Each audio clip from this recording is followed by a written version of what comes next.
Chapter 25.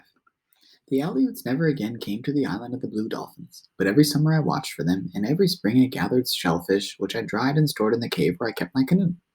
2 winters after they left, I made more weapons a spear, a bow, and a quiver of arrows. These I also stored in the place beneath the headland, so if the hunters returned, I would be ready to go to another part of the island, to move from cave to cave, living in my canoe if necessary. For many summers after the Aleuts had gone, the herd of otter left Coral Cove. The old otter which had survived the Aleut spears, and by now were aware that the summer was a time of danger, would lead the herd away. They went far off to the kelp beds of tall rock, where they stayed until the first storms of winter. Often Rontu and I would go out to the rock and live there for several days, catching fish for Wani and the others I had come to know. One summer the otter did not leave, the summer that Rontu died, and I knew that none of the otter who remembered the hunters were left. Nor did I think of them often, nor of the white men who had said they would come back but did not come. Until that summer, I had kept count of all the moons since the time my brother and I were alone upon the island. For each one that came and went, I cut a mark in a hole beside the door of my house. There were many marks, from the roof to the floor. But after that summer, I did not cut them any more. The passing of the moons now had come to mean little, and I only made marks to count the 4 seasons of the year. The last year, I did not count those. It was late in the summer that Rontu died. The days since spring, whenever I went to feed the fish, he would not go with me unless I urged him.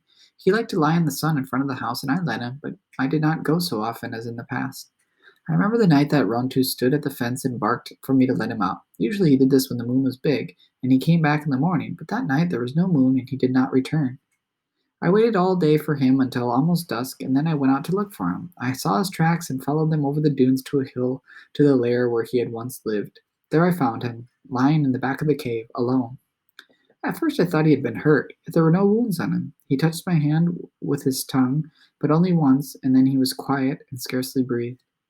Since night had fallen, it was too dark for me to carry Rontu back. I stayed there. I sat beside him through the night and talked to him. At dawn, I took him in my arms and left the cave. He was very light, as if something about him had already gone.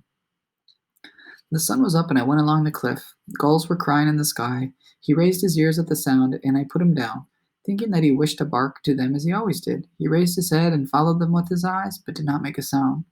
Rontu, I said, you have always liked to bark at the seagulls. Whole mornings and afternoons you have barked at him. Bark at them now for me. But he did not look at them again. Slowly he walked to where I was standing and fell at my feet. I put my hand on his chest. I could feel his heart beating, but beat only twice. Very slowly, loud and hollow like the waves on the beach, and then no more. Rontu, I cried. Oh, Rontu! I buried him on the headland. I dug a hole in the crevice of the rock, digging for 2 days from dawn to dusk until the going down of the sun, and put him there with some sand, flowers, and a stick he liked to chase. When I threw it, and I covered him with pebbles of many colors that I gathered on the shore.